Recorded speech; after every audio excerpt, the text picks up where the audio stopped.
Obviously, you know what time it is. It's time for us to have intellectually edifiable conversations on your voice, your radio station that gives you a voice. This is a platform that resonates, that buttresses and emphasizes your voice. This is a voice that we intellectually engage ourselves. We put ourselves on the front burner of national issues. We try as much as possible to have a breakdown, a logical breakdown of those issues.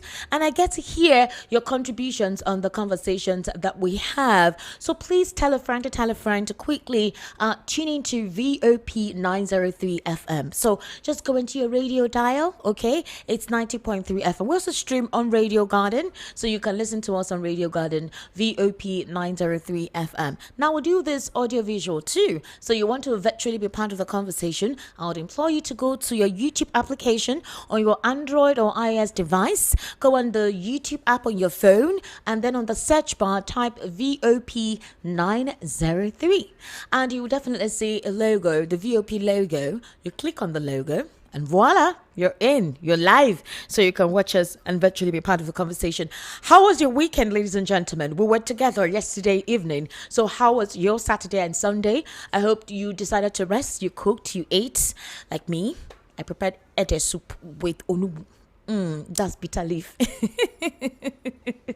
Oh yes, that's a variety. That's the meal plan this weekend. Last weekend was ofo and achara. This weekend was onubu, and with ede as a thickener. That is this smoked cocoyam. It's a very beautiful meal. If you eat it with swallow, you would love it. Okay, so yes, that's precisely that was how my own weekend went, especially on my rest day. So I hope that you were able to rest and cook and eat and clean and do what people do during weekends. And for some of us that had shifts, I hope you're able to cover up your shift. Welcome to this beautiful Monday evening. And trust me, ladies and gentlemen, a lot has actually transpired within Sunday and Monday. First of all, terrorists actually attacked travelers in Eruku, Ekiti local government area of Kwara State. So we were thinking that these individuals would, as soon as possible, stop all this mayhem with what they have heard about Trump. But it's like they're brazenly trying to tell Trump, we don't care what you think, we'll continue to do this, we're making money out of it.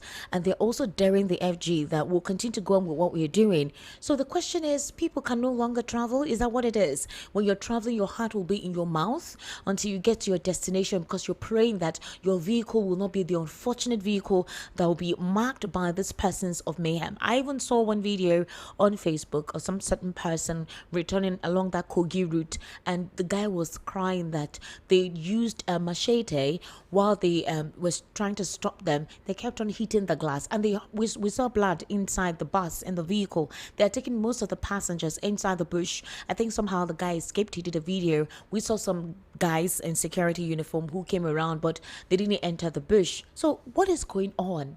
This keeps on continuing. I think there needs to be a decisive measure in handling that. Is very, very imperative. Okay, so they lined up along the BC Iriku Ebe Road today. In fact, this one happened today. Now, the attackers had been actively targeting vehicles and commuters along the route, which prompts panic amongst motorists. Now, there were several vehicles, including long trucks. They were seen parked by the roadside as travelers scampered for safety. So when these guys do what they do, and you know that road is not too wide, obviously you see some trucks just stop.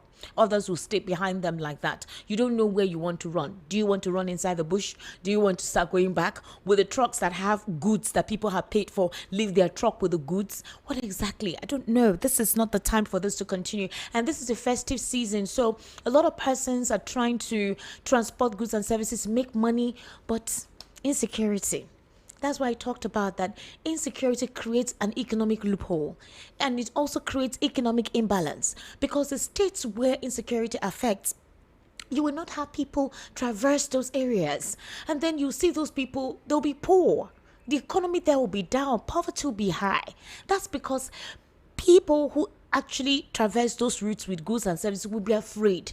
So they will limit their movement to other areas they consider to be safe. And for now, actually, to be honest with you, the state that even seems to have some semblance of peace, of security, is Lagos, Ondo, I think, and where again? For goodness, even lately, I think the last time they attacked Ondo or your states. Because if you have these people along Ekiti, Kogi, Kwara, they don't enter. all the propagandists are making it seem as if anybody's against the government of the day. They have entered, they're already along the southwest corridor. So we need to be decisive about this as fast as possible. All right. Meanwhile, the president has announced fresh investment funds for startups. This is a good news. The federal government initiated investment in digital and creative enterprises program has unveiled plans to launch 2 additional funds in 2026, which aims at boosting Nigeria's technology and creative industries. The initiative targets early stage and growth driven startups across the country. So, this announcement was made at the IDICE Steering Committee, which was chaired by the Vice President Kashim Shettima. He confirmed the formal commencement of investment under the program. The milestone coincides with the successful $64 million first round close of a new venture fund anchored by IDICE and managed by Ventures Platform. So obviously the idea is basically for technocrats, those who are into tech. This is an opportunity, if you are into it, to be part of this opportunity by the federal government. So we're going to see the transparency involved in it. Meanwhile, EFCC has declared Tumi Silva wanted. You know that he was fingered as one of the names or person sponsor, negotiators, whatever, in the failed coup plot, which obviously the government has always denied never happened or never existed. But that's what the government told us, that it's just the media that is amplifying it or exacerbating it. It is not what it is. So, but we found out that the EFCC is declaring him wanted for some amount of money. We're looking into that. Is it connected to the coup plot? And how come they are now declaring Tumi Silva wanted now after he was just being fingered? All right, we're going to be looking into that. Then those who were claimed to have been involved in the coup, the names that we saw, what next are they doing? They've been in detention for so long. Are they not done with all their investigation? Are they going to let us know what they're doing? Because it seems this whole Trump thing overshadowed all of that. This whole Trump thing overshadowed all of that. And it brought back to the fore that why is it that they're concentrating on Trump? Something just almost happened to the president and nobody's looking into it. Nobody's saying anything about it. So, but we'd like to know what exactly is being done concerning those individuals and how it got to that point. Now, you do know that the INEC chair, Professor Amukbita, the federal government is being silent as INEC chair's 2020 genocide brief sparks fresh outrage. So, the FG kept quiet over the resurfacing of a 2020 legal brief, which was reportedly authored by chairman of INEC, Professor Joash Amukbito.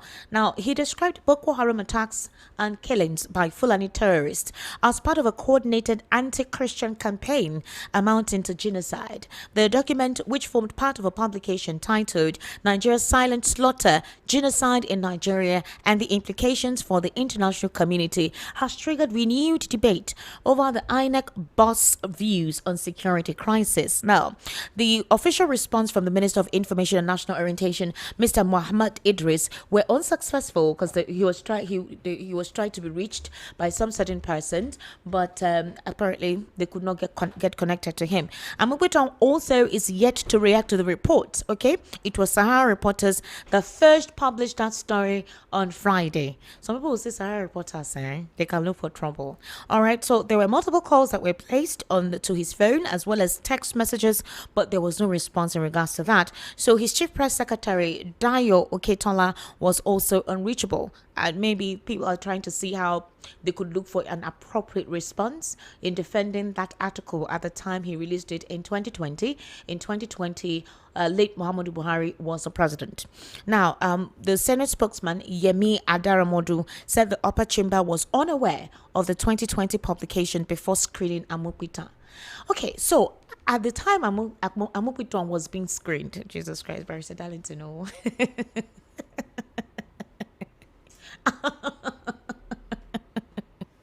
Okay.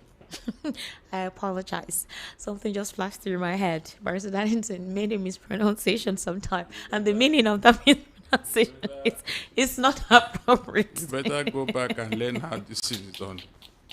Because So, I will pronounce my way.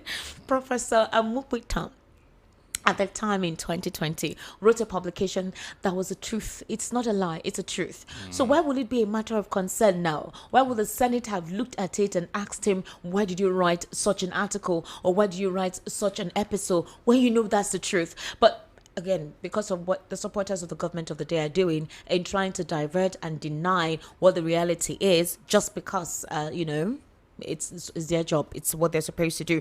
So but I don't expect Professor Mupiton to deny anything or apologize for anything, because he said the truth at the time, and what he wrote, he did an extensive research on that before he released that document. So apparently his legal argument reportedly claimed that the pattern and scale of attacks met the threshold for genocide under international law, and the brief also accused the FG of complicity through alleged failure to protect affected communities and prosecute perpetrators. So Nigerians are now asking, will Professor George Amopiton hold this government responsible? Because this is what he wrote under the administration of late Muhammadu Buhari. Would he also reflect the same thing with this administration by saying the truth and saying that the government is complicit in it? Would he say that now? Because I don't know what else they want this man to respond to. I don't know how they expect this man to twist his truth. Nigerians are now so aware. You can't believe how deep Nigerians investigate. They no longer take whatever comes from the government. They don't just take anything. They consider it to be lip service. They go and start investigating. I think this is a woke generation. You cannot just say anything. People will check you out. And then that's what has happened. But is he at a crossroad? Will his conscience be compromised? Will he question what he felt was his truth just because he's serving with the government and with the party that he had once criticized in 2020? We're going to look into that as well in the course of the conversation this evening. Now, there was a clapback, between PFN and Muslim society. Now, the Muslims are saying that they live in religious harmony with the Christians, and that they don't consider any issue with the Christians at all. Meanwhile, PFN too responded and said that's not true. For example, they had a crossfire. Both of them had a crossfire, the two groups. The Nigerian Supreme Council for Islamic Affairs dismissed the allegation of Christian genocide in Nigeria. They described it as false, dangerous, and politically motivated. And this was at a press conference in Abuja, where Professor Ishak Oloide accused the Western media and political figures of trumpeting, that is, when to trumpet, to overbloat something, trumpeting the allegation of Christian genocide as part of an alleged coordinated campaign to destabilize Nigeria. But that the president of the Pentecostal Fellowship of Nigeria, Bishop Owaleoke, insisted that there is a Christian genocide in Nigeria. So they had a spillover, they had a back and forth. That's what happened. Meanwhile, ISWAP and Boko Haram also had their clapback today, I think, on the sea.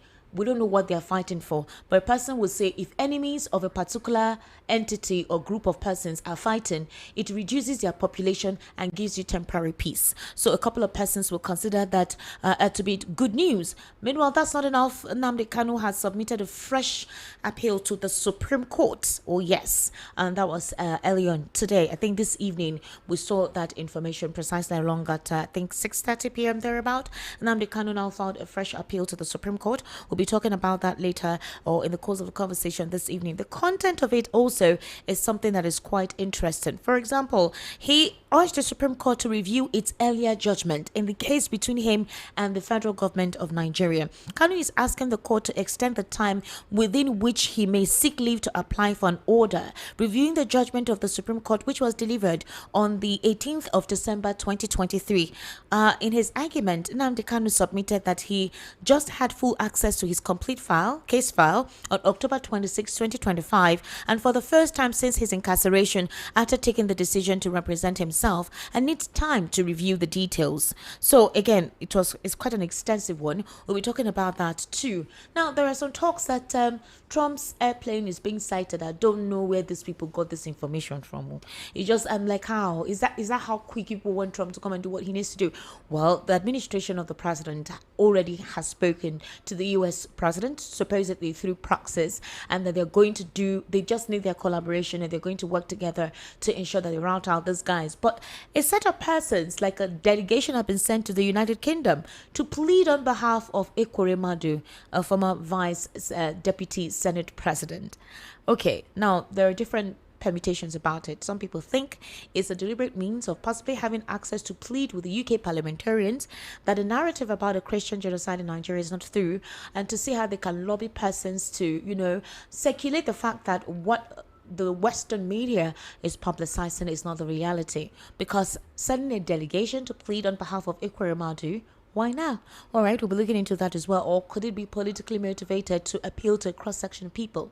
We'll be looking into that in the course of the conversation this evening. Ladies and gentlemen, welcome to the Evening Rush officially. Yes, I have Barrister Darlington Agumo in the studio. Barrister Darlington, how are you? Esther, Sir, good evening. how was your weekend? Well, You eliminated what you did over the weekend. what did I do over the weekend? You Barrister? told us everything, but you But what? you now added what people used to do on weekend. What is that? That's what I was waiting for you to tell us. What is the other thing now? Eat, drink, rest, relax. And do other things people do on weekend. That's how you put it. Other things, events, wedding, parties, have fun. Those are other things people do during the weekend. What type of fun? What type of fun? I just explained it now. Owambe, parties, all those kind of things. You celebrate. What other thing do you expect people to do during the weekend? You don't look like a one-bed person. Really? Is there for face? Is show for face? Is they show for face?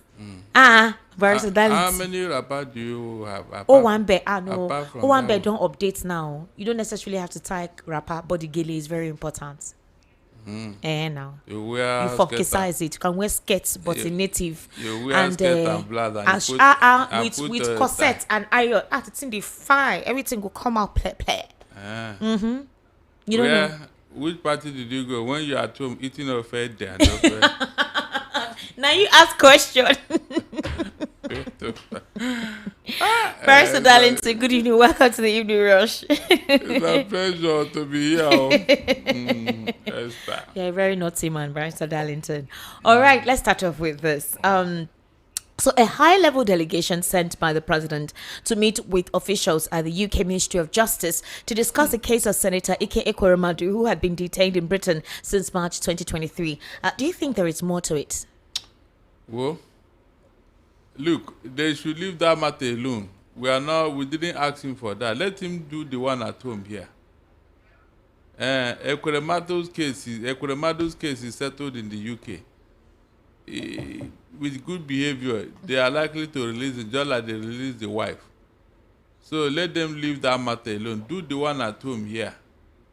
You want to now tell the whole world that you love Igbos, Abi? You love the Igbos, but you are holding Nnamdi Kanu. You don't see it as a show of solidarity. No. He's a House of Rep member. He's part of the Senate. Leave that thing. He was still serving when that unfortunate incident happened. I don't think this is if he's trying to show up his image among the Igbos, we are not interested. Barrister, what has Igbos got to do with this?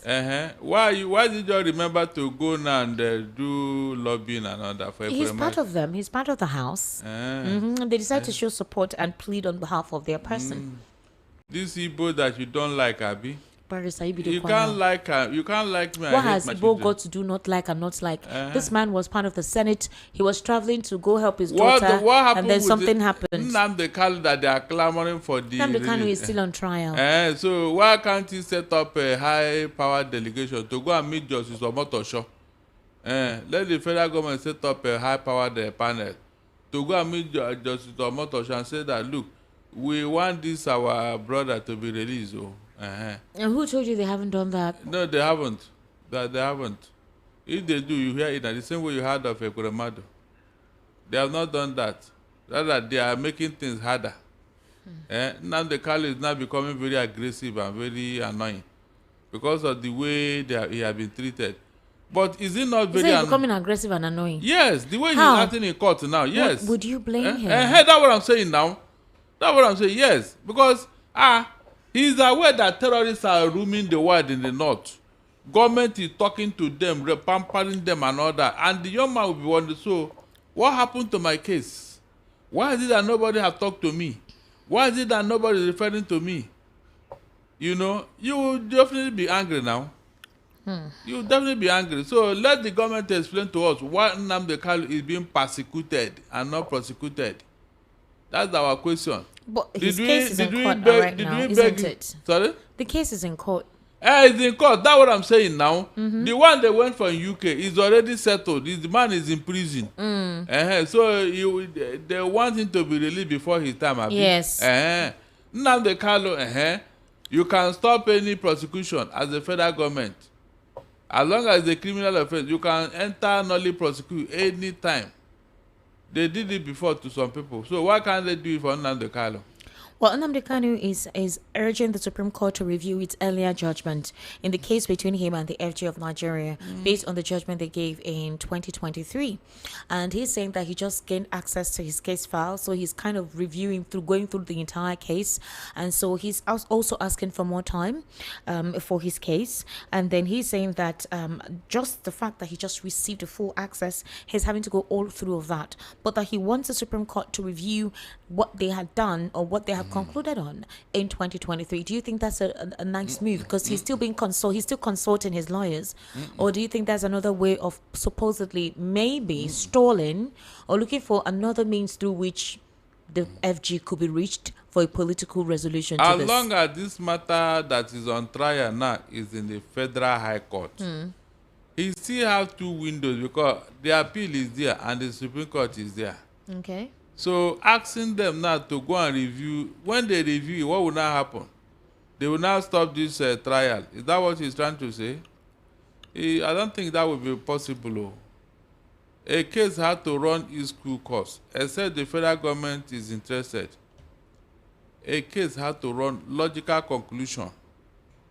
Like I've always said, I didn't see anything substantial in Nnamdi Kanu's case. They don't have any strong evidence against him, because treason is not a child's play. For you to say somebody wants to do this or that, you must bring evidence. But during the prosecution, we didn't see anything substantial against Nnamdi Kanu. All the ingredients of terrorism, we didn't see it. So what are you now prosecuting him for?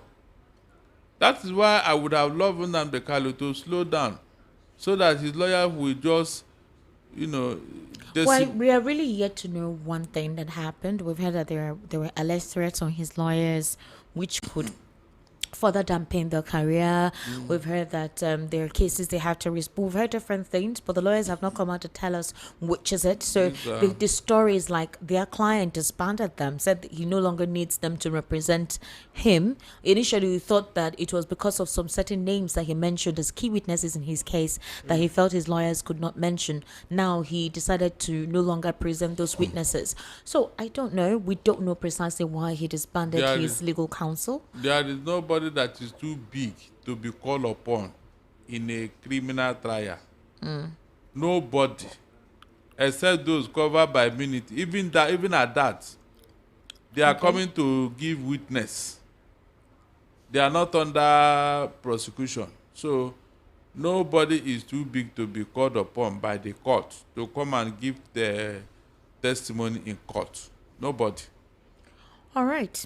Barrister Darlington, the EFCC has declared former Minister of State for Petroleum Resources, Timi Silva, they've declared him wanted over an alleged case of conspiracy and dishonest conversion of $14 million. And this was in a public notice today. The Commission spokesperson Dele Oyewole said the funds were provided by the Nigerian Content Development and Monitoring Board for Atlantic International Refinery and Petrochemical.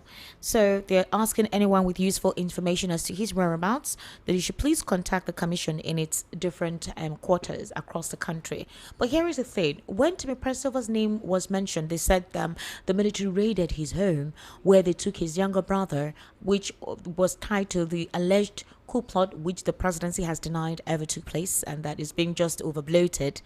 The brother said indeed, yes, they came to raid the house, but that his brother, that's Timi Silva, is in the UK for medical reasons. So why declaring him wanted when you already know that he's in the UK? Why not ask him to come home and respond to questions or appear in court if he needs to start going up for prosecution? Then why now? If you don't want to go through the route of he has any connection to the coup plot, you didn't realize all of this against him for the past how many years since Buhari administration was done with?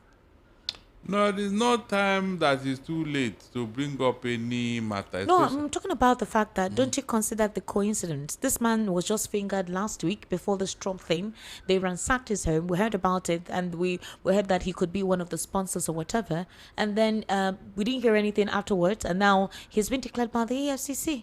I mean, what happened? But they gave reasons as to why they are looking for him. You don't consider this a cover up for the fact that this is why they want him to come around. The man has spoken that he's in the UK. So it's not like he's missing or he's gone AWOL. He is in the UK, says he's receiving medical treatment. So why declaring him wanted when you can write to him and ask him to come to the country? You have a case to answer. It's not like he did not tell anyone where he is at the moment. He did tell. He said it's in UK. Do you know his forwarding address in UK? Do you know? We only heard that he's in UK, I think, or even Malaysia. He's the one who said so. He said he's there for medical treatment. But do you know the hospital, his forwarding address? That's the issue.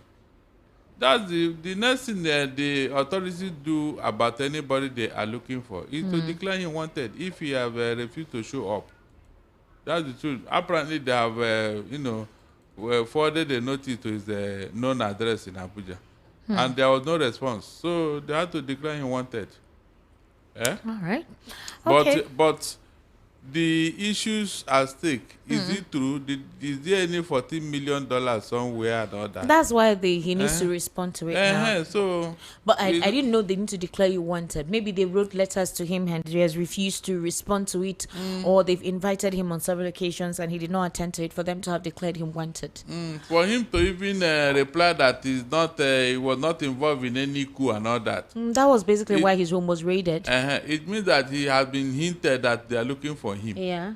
So, for him to not respond in such a manner, that means he had an idea why they are looking for him. All he needed is it was everywhere. It was in the news. So there is no how he wouldn't have read it or someone wouldn't have called him. Then why didn't he come back to respond to the allegation? Why didn't he come back? When Babangida overthrew Buhari Idiagbo traveled to Mecca.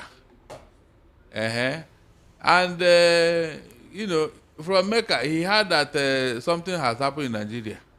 And his friends and, Junior were telling him, Oga, don't come back. Oh, don't come back. This is what happened. Oh. But the man insisted and came back. Idiagbo came back. At the airport, they accosted him and, All right, Barrister, the Nigerian Supreme Council for Nigeria and obviously the president of the Pentecostal Fellowship of Nigeria, they had a clash, the clapback. The Christian body believe there is a Christian genocide, and the Muslim body believe that it's just a mere allegation being trumpeted by the Western media that that's not the truth. And that was where the back and forth comments between the both of them. There are fears that this could cause some kind of religious tension because Nigeria is a very, peculiar country. And when it comes to religion in this part of the world, we're very careful because we know how things could evolve if there is that absolute intolerance. For the Muslims, they believe that anyone is free to practice their religion anywhere. For the Christians, they feel that, like the Muslims, they don't have that kind of freedom in certain areas in the country. However, due to what Trump had said, the PFN had in October made such a statement concerning the Christian genocide until what Trump said. So what does this mean? Because we began to hear some persons make subtle threats. Insinuations have been made concerning this, that some certain persons who reside in the north, they should start leaving, they should start taking their things, that this is how those guys are interpreting it.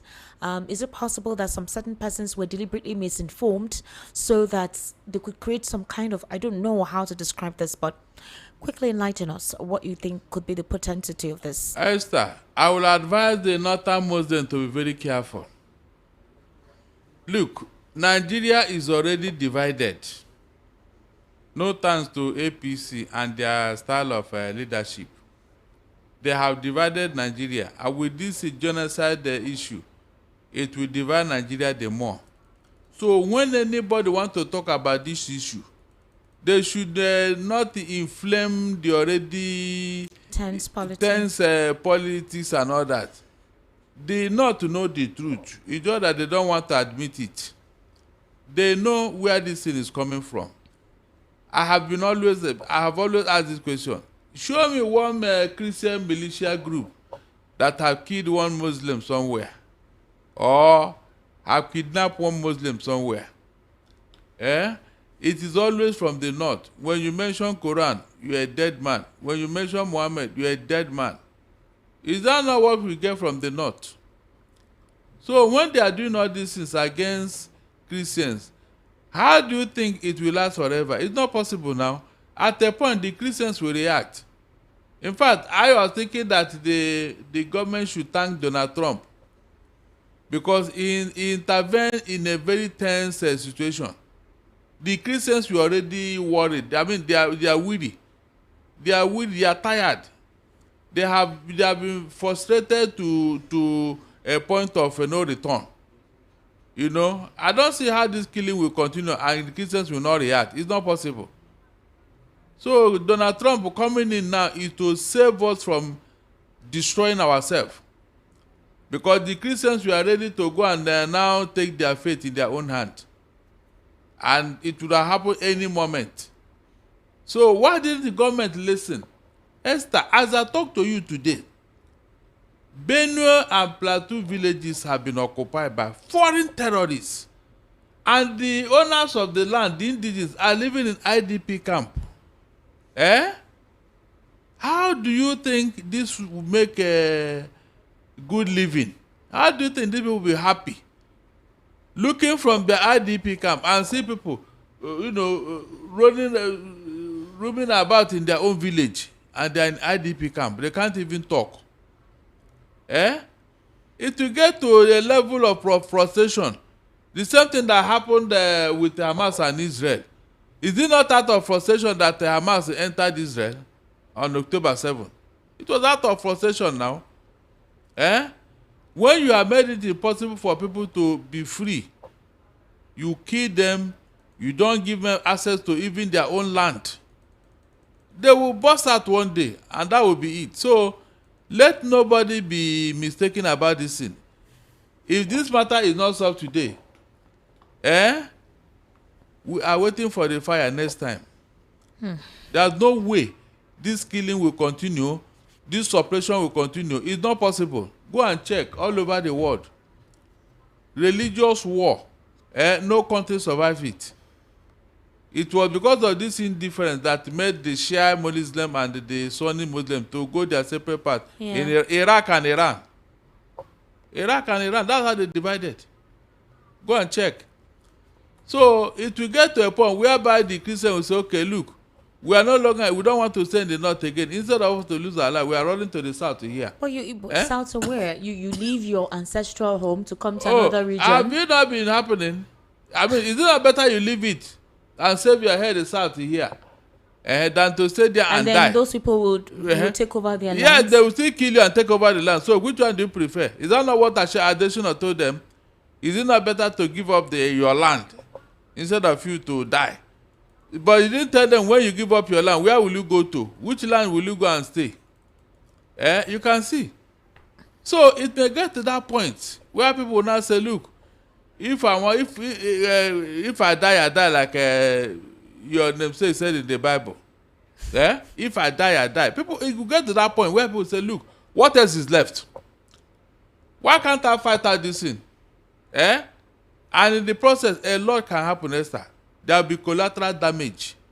Innocent people will die. Is that what you want? Okay, Barrister Darlington, the management of the University of Abuja today stopped the human rights activist, Omoyele Sowore, from entering the institution's campus, where he had been scheduled to address students at a program organized by the student union. He arrived at the university gate in the afternoon, was denied entry by the campus security officials.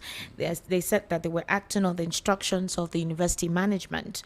So, again, it's surprising because is it that the university management were not aware that he was being invited by the student union to come address them? On the day that he was meant to come, they refused him entry into the campus. So in a live broadcast on his Facebook page, apparently Sowore said that we're here at the gate of University of Abuja to attend a program organized by the student union, but we were denied entrance by the school security personnel. So what could that be? I mean, he expressed his disappointment that Nigerian universities are finished. I can't imagine this would happen. Meanwhile, you allowed all these thieves to come here all the time. Ministers, heads of parastatals, but you cannot allow intellectualism to take place in the university. He referred to all government agents who attend or visit the institution for one thing or the other as thieves. What do you think this means? The what did the Bionologa called him a career anarchist. So it is not. It has given the impression that wherever Shore goes now, he goes with trouble.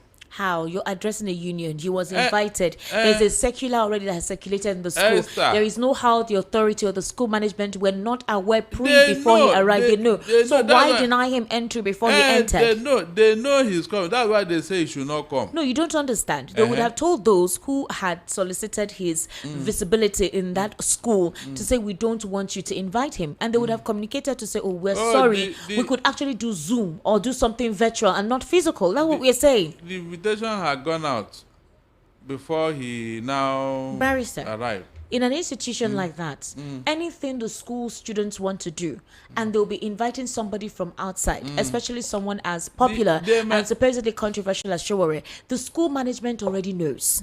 They would have approved it. They would have, before they did all whatever circulation and announcement they wanted to do. So my question is, there is no how the dean of department, the student union rep did not let the school authority know about this. If the school authority was not comfortable with him coming, they could have simply told the students, we would not allow him to be here physically. You could have whatever conversation you want to have with him virtually, which could have been done. So why prevent him entering into the university? Maybe the students have been told, communicated about the Barrister, when did you become the spokesperson of the school? You said maybe the student. Oh God. Yes, they would have been told, and they now said no, they will not. You know all these Aluta Barrister, people. you don't like Showore. Why don't you like Showore? No, I'm not saying. Look, when you say you don't like somebody, it means that whatever happens to him or wherever you be pursuing him, you be targeting Barrister, him. you I know would have justifiably, energetically condemned the action of the management for preventing this man from having access into that school. I will not, because it is his right to have access to the school, unless for some reason. Listen, I will not, because already the government sees Shore as a career anarchist. Wherever he goes, trouble goes with him. So you now believe what the government says now? Because it has happened severally. Barrister Darlington, even where he was not Barrister Darlington, wait.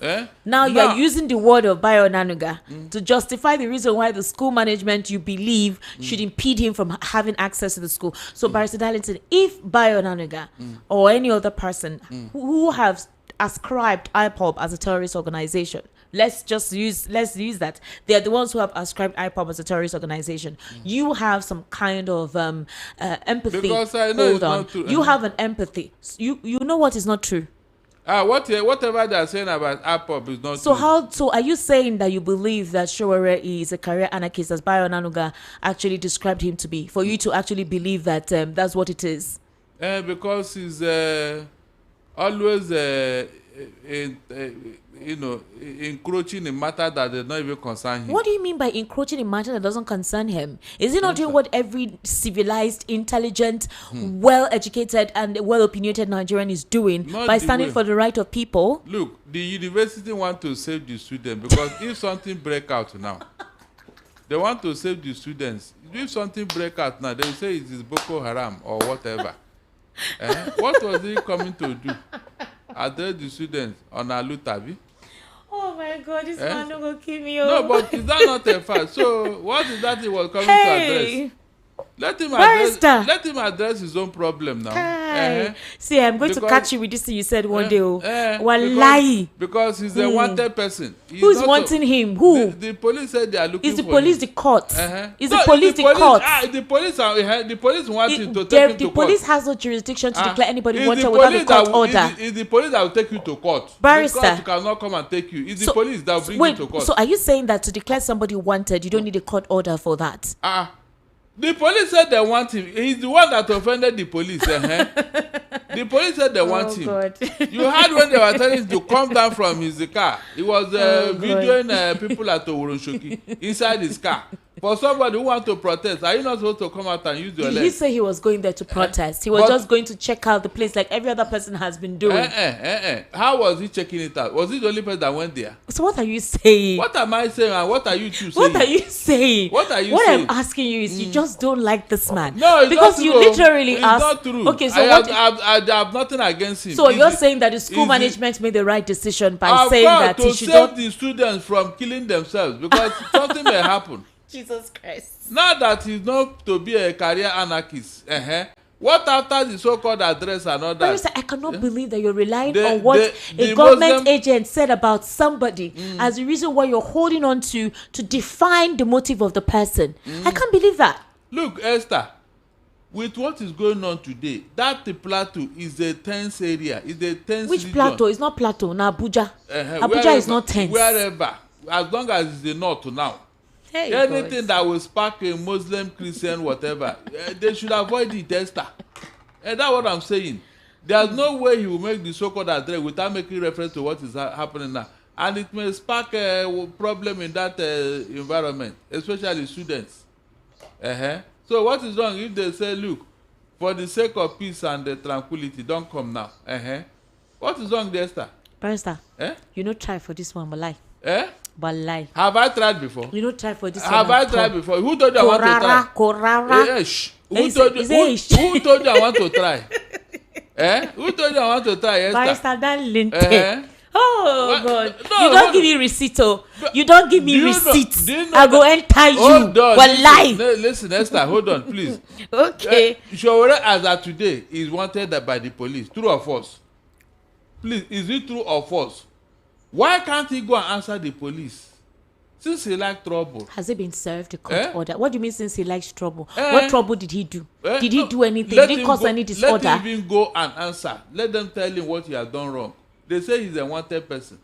He's aware. He has seen it. Okay, Barrister, educate us as a legal practitioner, what is the process that justifies? Hold on. What is the process that is a substituted service since they don't know his address. They Barrister don't know. Darlington, They don't know. What is the process through which a police can declare somebody wanted? Do you need to go to the court, or does the police have the legal right to declare anyone wanted without any court order or directive from the court? If the police have obtained it, will they come and tell you? If they have obtained it, wouldn't they announce it like the EFCC just did? Listen, if the police have obtained it, they will not come and tell. It is left for you, the person they are looking for, to come and ask them, where is your head? Do you know that the CP made that statement on the spot on that very day?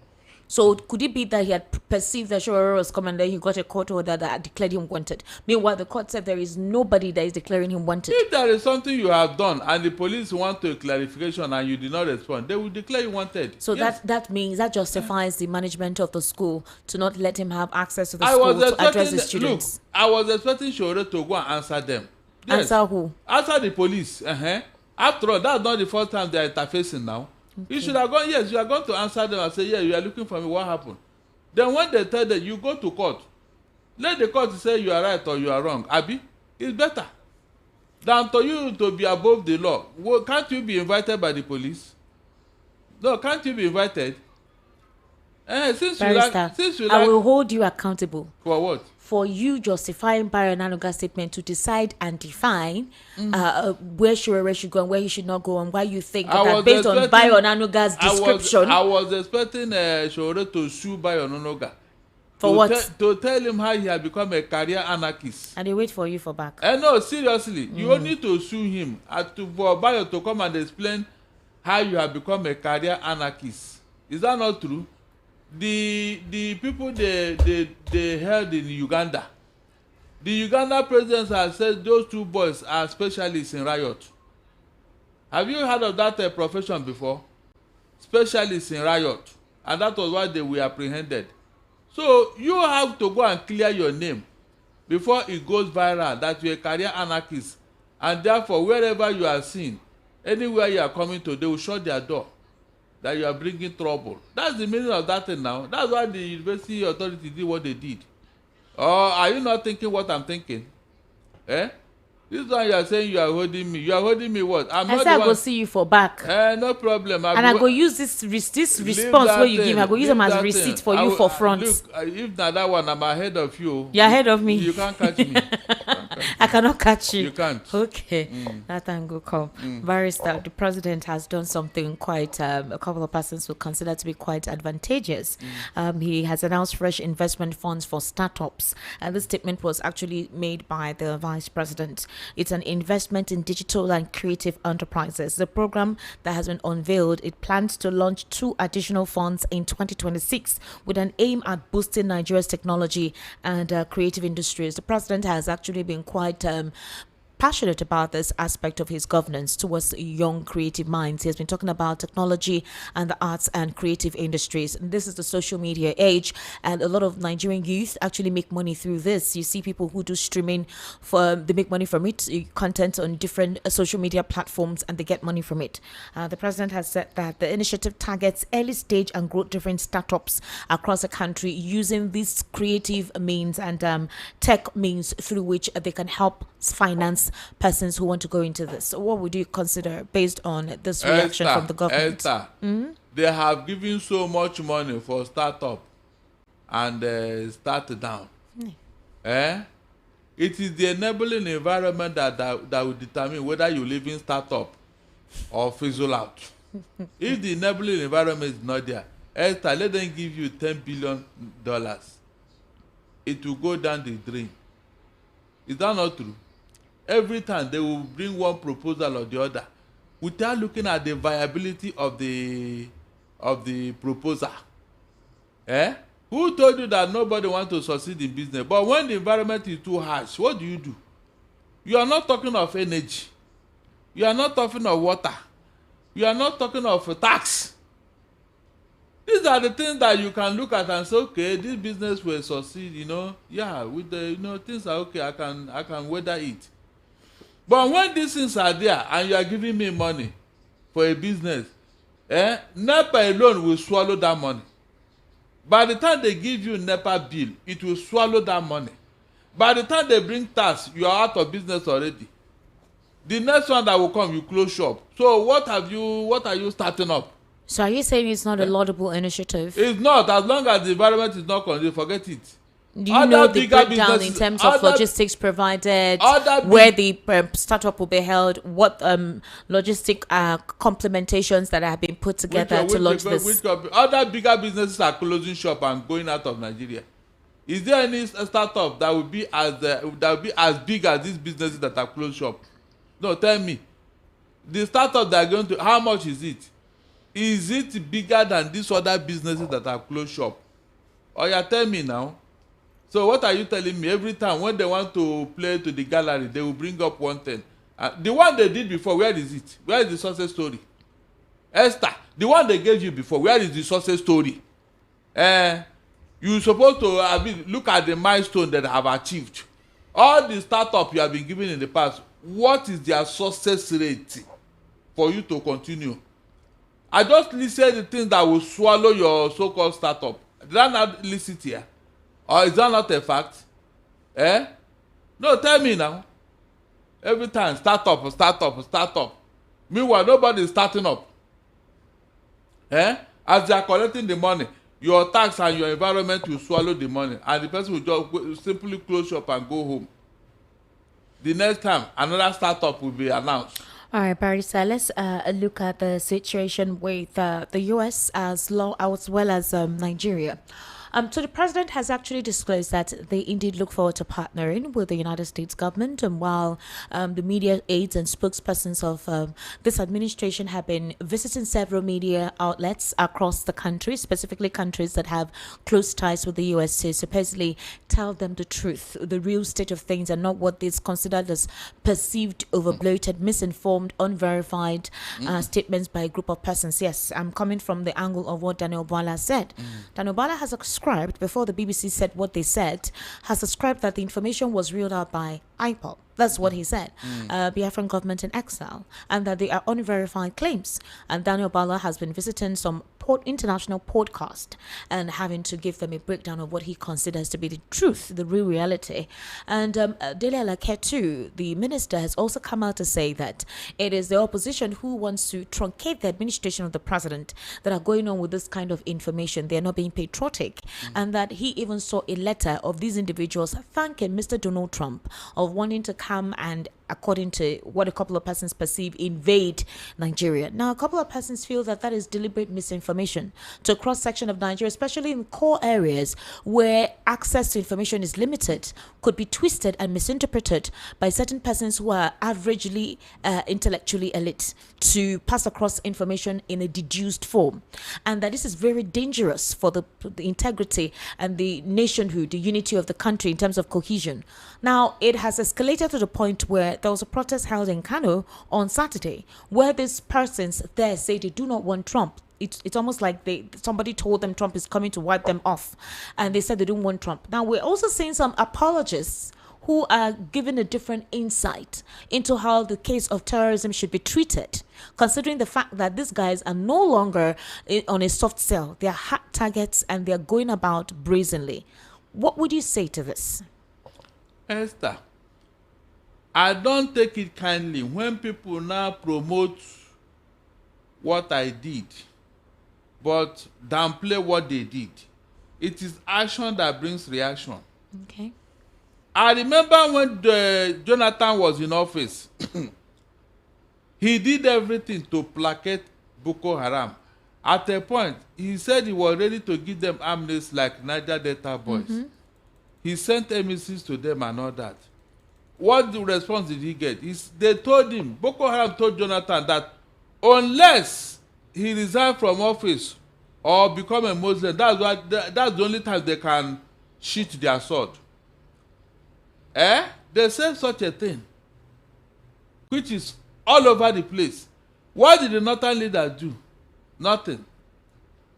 When Nigeria happened and Tinubu wanted to go and take out the coupists and he said the man there, was it not the north that protested that Tinubu should not invade Nigeria?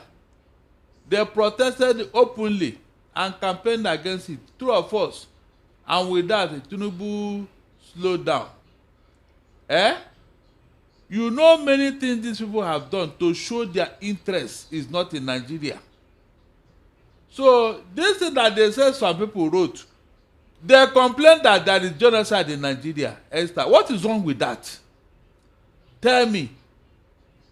All these things that they are twisting right, left, and center, were you not witnesses when this thing was going on and nobody said anything? These people in Benue and Plateau that their villages have been taken over, renamed it, and they are living in their houses. Is that not enough trouble? It's just that because Christians have been so docile, we don't react. Who told you they've not been reacting? They are not. They have been calling out, they've been crying out to the government. No. They have surrendered to faith. That's why they are living in that IDP camp for over 10 years now, and nobody cares. Nobody's asking, these people that are here, they have a place now. Why are they still here? Nobody's asking questions. That means with time now, they will that place will become their home. They will squeeze them in a box. Imagine an entire village. And you that knows what is going on, you refuse to talk, you refuse to address it. And now somebody wants to address it and you are bringing propaganda. I say the Christians, they are not doing enough. Seriously. Eli Asharibu is in captivity today because of this nonsense. Is that not enough for Christians to say, look, is either you release that lady or we are going to fight for her release? Is that not what causes problem? But we tolerated all this thing, we endured all this thing, yet somebody is trying to talk rubbish that some people invited Trump and all that. Why, even if I thought they invited him, did they invite him for good or for bad? Then you, who went to go and bring terrorists into Nigeria, please, who is now the patriot here? Esther, one this your people, they are really getting us annoyed. They went to bring terrorists that are causing this problem into Nigeria. And we now want to bring somebody who will come and stop them. Please, who is the patriot here? who is actually the man that wants peace in Nigeria? The one you did, you are not even ashamed of it. The northern leader that brought the terrorists into Nigeria, they are not even apologetical. They are very proud and very boastful of it. And now we say, look, we want to live in peace. We want to move forward. Please come and help us, Donald Trump. And now you are the bad guy. And they are the good guys.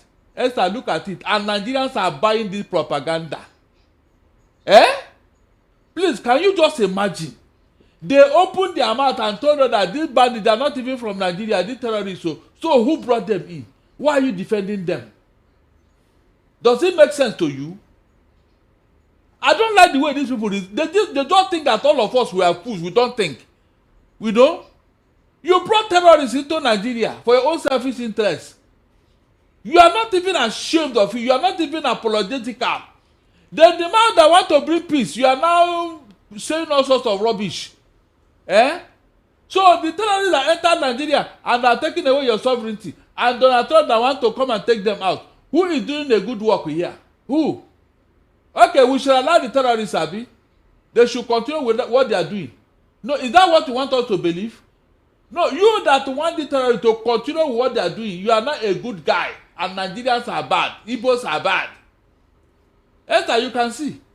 You can see how problem come into a country. Deliberately, these people invited them. They said it openly that yes, they are the one that the jihad have started. Now they are denying. They are speaking from both sides of their mouth for a problem they created. Who told you that these people will live those Plateau and Benue villages? If not to force, if you don't use force, they will never leave that place. It has become their home. And when you are counting the census now, you count them as Nigerians. You count them as Nigerians. Then tomorrow, when they now want to look at numbers, they say Muslims are 80%, Christians are just 20%. Therefore, Muslims own Nigeria. Is that not where they are going to? Will you doubt it? Figures don't lie now. By the time they bring all these people into Nigeria to occupy everywhere, where will you now be? Where will you stay? In IDP camp, Abi? Or you don't know what is going on? I am very, very ashamed of our Christian leaders who are not seeing beyond their nose. They have spoken. They have spoken what? Where were they before now? Where were they? Where were they when Leah Sharibu happened? Esther, I shouted about that lady here. Where were they when Leah Sharibu happened? A very good excuse for them to say, look, we cannot take this. All of them, bring out your members. They go and protest, occupy everywhere. National Assembly, Aso Rock. You must release that girl. All right, Barrister, we're going to take a very short break. You're listening to the Evening Rush right here on Voice of the People, 90.3 FM. My name is Esther Machukwu, and you've been listening to Barrister Darlington Agumo passionately giving his own insight into some of the topics that we have discussed so far. We'll take a very short break, and when we return, we'll continue. Do kindly stay with us.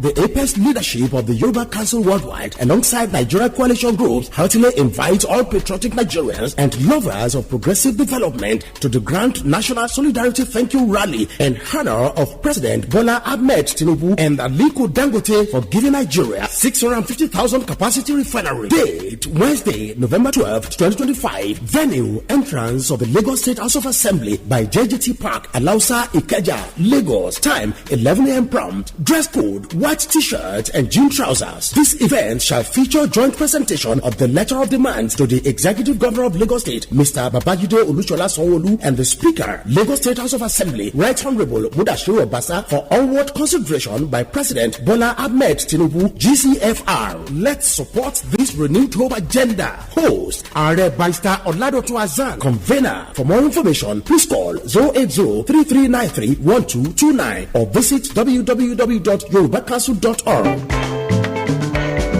Customer, welcome. What you want buy? I want buy changeover. Cutout fuse and distribution board made of 100% heavy duty copper. Oh, come, I get them. See, I'm here.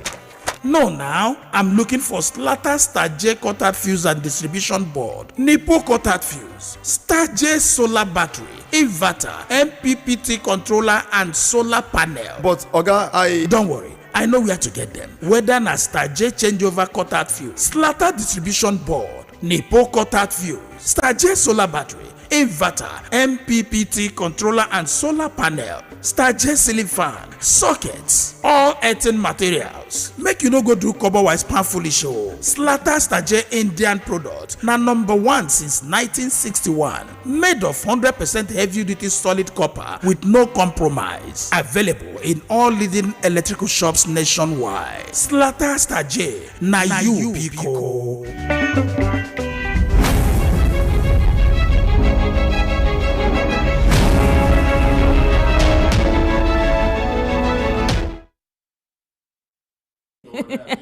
I'm not setting you up. We are not setting you up. We're just having a conversation. Ladies and gentlemen, welcome back. You're still listening to the Evening Rush right here on Voice of the People, 92.3 FM. Pastor Dali said things I'm setting him up today. I'm sure when it's time to call you, will let me know if I'm setting him up. He set me up last week. I am just simply asking him the truth. Yes, you replied. I replied, right? Yeah. What was the reply? Unfortunately, you are not doing a good job of setting you up. Yeah, you are not doing a good job. You failed. You have to carry out a coup against me. Oh, God. How about yourself? Barrister, I am not laughing ladylike. It's not proper. Are you serious? I'm literally snorting. Stop it. Stop it. I like it. You should pay me for the entertainment then. Barrister Darlington. But seriously, these are very important issues. I know so we no go carry Nigeria Wahala put for our head. But this is a very sensitive period at this time. And I'm gobsmacked as to how they are literally something that is in your face. Possibly because they're not victims of it yet. They're running a propaganda around it. Yes. They're politicizing the narrative. Why? Because you have already sold your right. Who sold their rights? No, the Christians. They have not been pushful. They have not been giving these people, fire for fire, as they say. Give it to them, especially Christian leaders. You don't keep quiet over such things. You don't keep quiet. But because they do it, you just, they now move from one infamy to the other. Whatever they do, even Christians will be the one telling you, it's enough now. But when these people want to do something, they don't tell you it's enough. They do it with impunity, with arrogance. They must have their way. Everything they want, they get it. And you kept quiet. Is that not what caused all this problem? Look at how many years ago they've been doing this nonsense, and you Christians are not talking. That's why they have gained so much ground. But who says they've not been talking? Nothing. People like Father Kuka. They have been talking. When did they start talking? He was speaking then, not now. Oh, really? That means in fact he was looking for appointment. He has been given an appointment. So he's part of the board. Yes, he has gotten it, and he has not kept quiet. Abi? But to give these people whatever, as long as the border of religion, they will say no, Babu. You can't get anything when it comes to religion. Forget it. Esther. A man went to buy something in a shop. All this wheelbarrow pusher. Listen very well. When they opened the freezer, and he saw that the soft drink he wanted to buy was in the same place with beer. Okay. And the bottles were meeting. There's no way you put all these things together. The bottles will, jam each other and all that. True. Good. The woman was trying to remove the beer and bring out the soft drink. Immediately Malan saw the beer. He said he's not buying again. That the two bottles are together in the freezer. And that soft drink, you don't touch the beer. That will tell you how deep because this... the soft drink touched the beer. I am telling you, I said this thing happened, not joke. That will tell you how this indoctrination. I told you of my own driver. We went out. As we were coming, I said, look, maybe because I felt that this guy must be hungry. We entered one eatery. I bought him meat pie. You know what he did? He didn't ask me. I bought him. So when he now say he would not, I said, but you must be hungry now. You take this meat pie and soft drink now. He said no, that they use pig meat to do the meat pie. I said, who told you? Were you there? He said, you know, that's what they told us. Oh, God. Barrister, I said, who told you? How long was this? I said, my driver, you are telling me how long was this? Meat pie? Or did he see that sausage inside and he thought it's pig? Yeah, they believe that every of those things was done with a pig meat. Esther, that is the trouble we are in. Somebody told that young man that in his trying to profit. Somebody told him, I just told you of a drink. You this type of indoctrination, Esther, how can Nigeria move forward? Just imagine. Somebody, that's what they told us. That's even the word. Because I know he didn't just develop this culture. They must have told them these things, Abi. Somebody told him accordingly. Just to keep them where they are.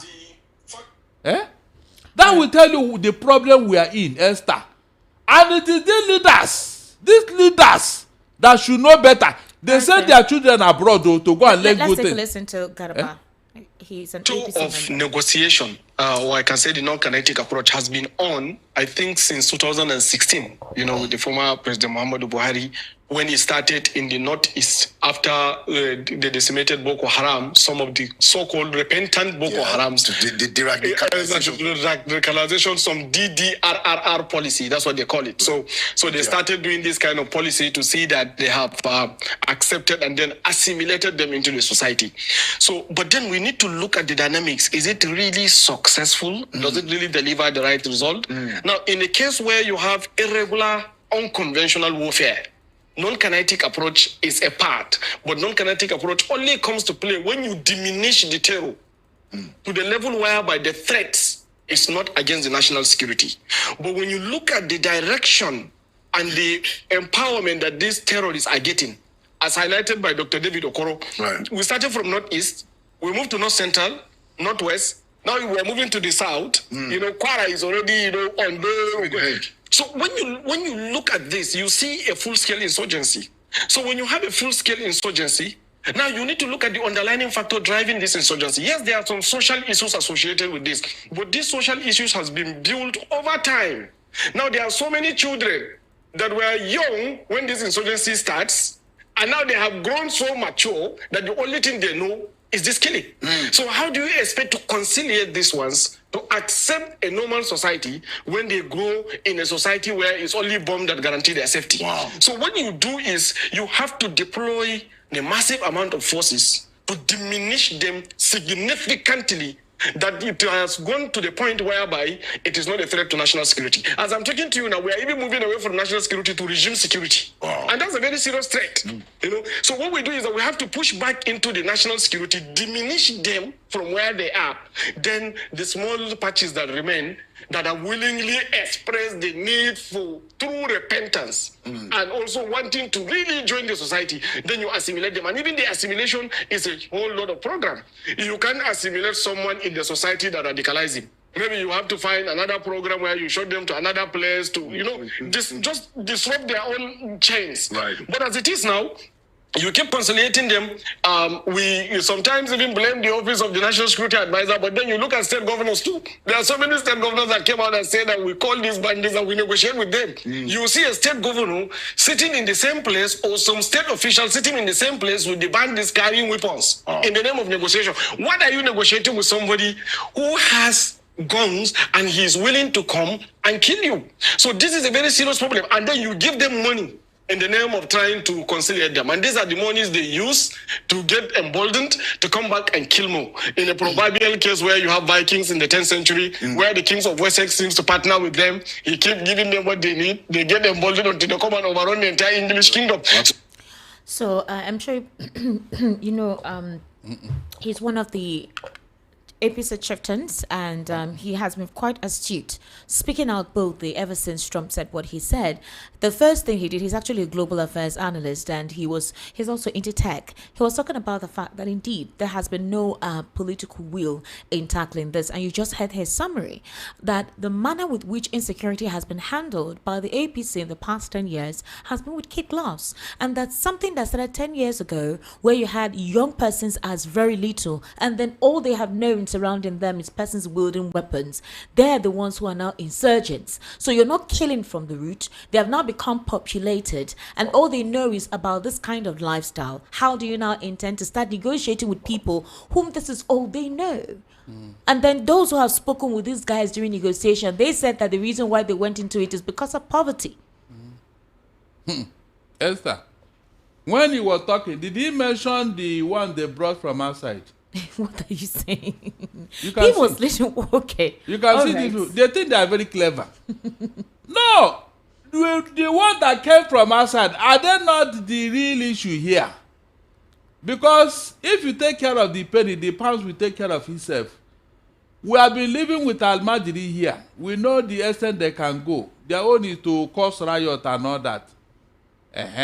They don't cause, people use them. I mean, The that was northern good. leaders use But them for such extreme the real purposes. terrorists we are invited from all over Africa. It's on record. So when this Garuba was talking, did he mention that how their leaders brought terrorists into Nigeria? Esther, you can see these people. They cleverly avoid it. I have never seen any northern leader who came out to make reference to that thing. They don't see insurgents. They even call them insurgents. Give them all kind of name. Pamper them. You saw how long it took Buhari to call them terrorists. Even at that, it's on paper. In reality, he was not dealing with them the same way he was dealing with IPOB.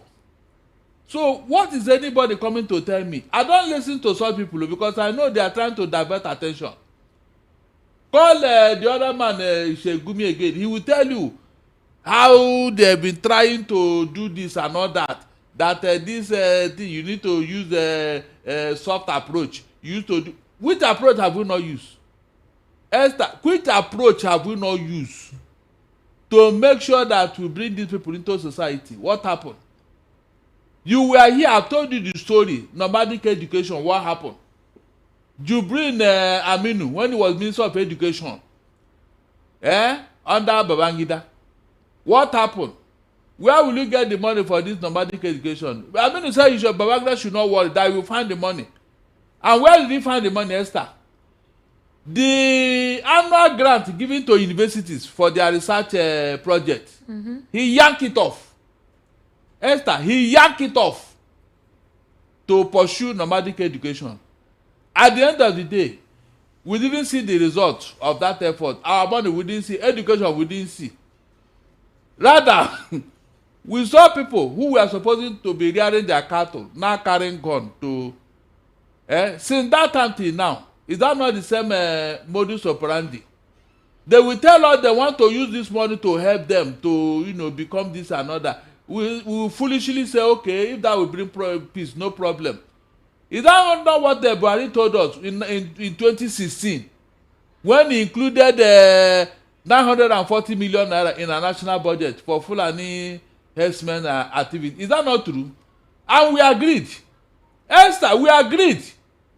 Like Mumu, we agreed. Something that had never happened in the history of this country. We agreed. Saying, okay, if that will warrant building rights so that there will be peace in Nigeria.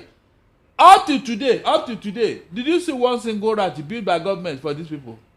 Rather, what you saw was gone all over the place. Esther, whenever they are talking, they will never make reference to all those things. They will not. They will find a way cleverly to, brainwash gullible Nigerians and tell them that these people, the society have offended them. In fact, we collected their tuwo shinkafi. They want to collect it back. Now, we Paris, did all this. another thing to consider is that now, again, insecurity has pervaded most regions, but the other angle through which other persons have been looking at it from the prism of what about the insecurity in the southeast? They say Professor Chukuma Soludo said in his response to the designating Nigeria to a country of particular concern.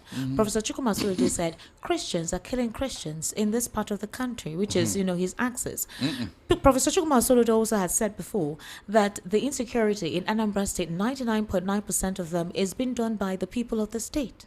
So he's saying that the killings in the southeast, who is doing it? Is it the Fulani terrorists? Yes, there are reports of Fulani terrorists perpetrating mayhem there, but that there are also indigents killing themselves, either over greed, politics, land, whatever fetish means, or politicians using these guys to cause chaos. So in regards to that, how do you now describe that scenario of the brigandage in some axis within the southeast? Yes, that statement is a political statement. Who? Occasioned by the agreement Soludo had with Tinubu.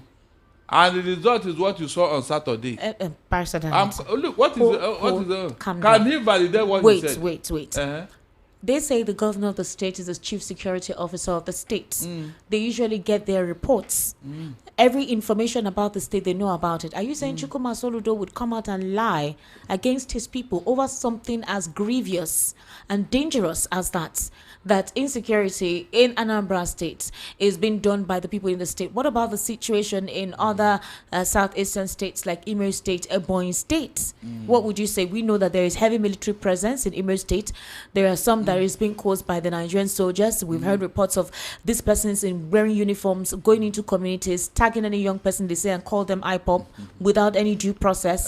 We see them kill people. We've also seen some young persons with military uniforms as well. We don't know if they're official military personalities. So the thing is, the insecurity in the southeast, what is the potent factor? What is the cause of the insecurity in the southeast? Esther, how many times have you seen trailer load of individuals who were dumped in Imo State, who said they came for hunting? True or false? True. Where are those people? Where is the game they are hunting? Where are they now? It's unfortunate, seriously. It's unfortunate that people don't look at all these things. How many times, not once, not twice, they just trailer load individuals. They will go and dump them, and overnight they will enter into all the crannies of the villages and everywhere, and enter the society. And when they cause mayhem, they will look for IPOP or individuals to blame. What Soludo said is wrong in law, because it is the court that would have said what he said, not him. It's very wrong. That's what I'm telling you. He cannot verify that. He was just saying all this to appease his paymasters in Abuja, which is very wrong. You don't sacrifice your people because of political expediency. You don't. You don't. That thing that happened. If you say that what Soludo said is wrong, then would you understand the plight of the Muslims by saying that you cannot say that there is a Christian genocide against Christians alone, that our own people are being killed as well? In their own case, it's very obvious. You know, what happened is whenever the Muslims are killed, it's the act of collateral damage. You know that they are the target. Okay. Yes, it's collateral damage. That's what happens most times. But like I asked you, go and show me one Fulani man that is in that IDP camp in Plateau and Benue. Show me one. I've given them that challenge. Or are they not living in those places again? Esther, are they not living in those places again? When things are very obvious, you don't need to push it. The propaganda days are over. We have now discovered their antics. It's just that some people that are very gullible, they will still not believe. The Christians that are killed, I mean the Muslims that are killed, who are they? You remember that in the north, there is this Hausa Banza, the way they categorize themselves. There are people they don't even regard as human beings over there. All right, Barrister, let's take some the calls. way they structure their society. The number. So those people are not relevant to them. They can dispense with them. They are slaves over there. So they can dispense with them. Up to tomorrow, yes, slave trade is still going on there. They hire you, remain in their farm. Even if they gave you money, until you pay the money. All right, let's get your reaction, ladies and gentlemen. It's actually 8:23. Please, we'll just do a minute. I know we've done a lot of talk time, so just a minute. 08036929933. 08036929933. Then the WhatsApp number is 0817175638. Okay, you send your messages there. Hello, good evening. How are you, sir? Hi, sir. Good evening, sir. Welcome. Yeah, this is Remy. How are you? No. I'm fine. First time caller this evening. I'm very clear. Good evening, Barrister. Well done, my Yeah, brother. a quick one. Those guys that protested in Kano, we could tell they were sponsored. They were not the one that got killed. They were not the Muslims that got killed. I wonder. So we could tell they were sponsored. So this guy too was this Murik chairman. Yes. That is the only time you hear Ishaq. Whenever an attack on Islam, that is when he speaks. Exactly. Over the years, there's never a time they came out to protest that there's a genocidal attack on the Muslims. Exactly. Two facts can coexist. Christians have been killed, yes. Muslims have been killed, yes. But there was never a time Modi protested against the killing of the Muslims. Yes. It's true. Remy. Kai. When the plan was very Remy, clear. what happened? 08036929933 08036929933 and the WhatsApp number is 0817175638. Hello, good evening. How are you? Hello. Hello, good evening. Yes, good evening. Welcome. What's your name? Yeah, this is PK Formation. PK Models Formation. Welcome. Yes. You are well done, my sister. Thank you so That is much. I agree to you. Well done. Yeah. Actually, it's appalling that the government are using politics to press us down on issues of national concern. They are using the citizens who are supposed to be the defenders. Now we are the defenders. For the fact that we are talking about genocide or no genocide, are they human beings killed in this process in cold blood? Those ones that were attacked in the churches when they were worshiping, were they fighting somebody before they were? Those who were killed in the mosque, when they were praying, were they attacking those people, the terrorists, before the terrorists attacked them to defend themselves? What we should tell ourselves is that when we talk about human killing, if you allow this to continue, they say that when goat is eating in one man's farm, the second person says is not in my farm. When they finish in that farm, they will cross over to your own farm. Exactly. So it's high time we stop playing politics with human lives. And actually, as the said, we have played with human lives for a long time, since 2015 to date. We have been losing souls, and unfortunately, the president is not making any categorical statement condemning these killings. It takes the effort of foreigners who value human lives to show concern. And they are attacking the man for trying to save us from the quagmire that we find ourselves, because we are helpless. Thank you very much. Thank you. Volume of your radio, please. What's your name? Hello, first time caller. My name is Shiru. Hello? Hello, my name is Shiru from Bagada. Sheon from Bagada. Sheon, can you turn down the volume of your radio, please? Yeah, I'm away from the radio. All right, Sheon, please go ahead. Yeah, my contribution to this thing, what is going on You're in... too close to your radio. Just move away from it or you turn it off completely. There's a feedback. Hello? Okay. Hello, good evening. How are you? Hello, my name is Shiru from Bagada. Sheon from Bagada. Sheon, can you turn down the volume of your own radio as well, please? Yeah, Turn down the volume of your radio, please. yeah, my contribution to... Oh, God. All right, please, when you call, try and turn down the volume of your radio. If you're watching us on YouTube, you pause what you're watching because you're calling on WhatsApp and you're watching us on YouTube. I can hear the previous caller who just called at the back end, okay? Hello, good evening. Turn down the volume of your radio, please. God bless you. Hello. Turn down the volume of your radio, please. Thank you. I'm sorry, down. Yeah, Esther. Yes, sir. Good Good evening. evening. Yeah, the Darlington. Thank you. Just like Darlington has said, Christians are not serious over this issue. Because if Christians had been retaliatory all this while, this thing would have stopped. But you see, Turn down the volume of your radio, please. When people call, turn off your radio now. It's very simple. I'll turn it down. Go ahead. So, when Christians are killed, they just feel that nothing happened. The next day, they wanted to regroup and do the same thing. Exactly. Look at that girl. They killed the North. I forget about what do they call them? The border. Nobody. Even the president is not even saying anything. Even the governor of that state. What kind of rubbish is this? It's nonsense. See, me, I like see me as a person. I hate nonsense. I'm a very radical man. As you see me, the way it is in my mind now, it's just like Trump and his soldiers is even in Nigeria already. We let this rubbish stop. This is nonsense. And can you be killing human beings and we are their fowls? And they are talking about the America coming to take their oil. Look at stupid and the wretched Nigerians saying nonsense. Whom the riches does not even. It's okay with the language choice of words, please. I beg. No, forget that. That is what I use. Ew. It's okay for Nigeria. It's a free country. Okay, bye bye.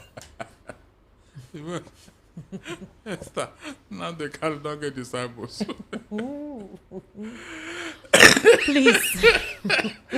Oh my God.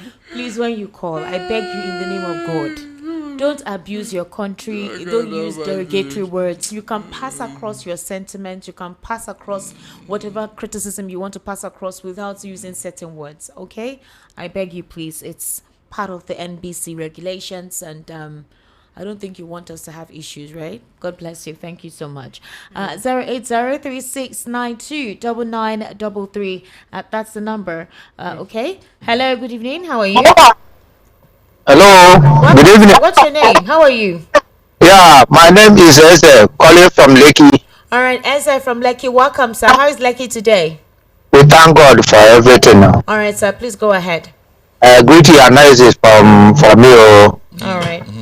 I'm very, very happy to hear from you. This is first time caller. Oh, my. Okay, let me get my bell. Yeah. Welcome. Yeah. What is there? There's a problem in Nigeria. Okay. The problem comes from our leaders. So the problem comes from our leaders, not us. Then in this our leader, this problem come because they come from the APC.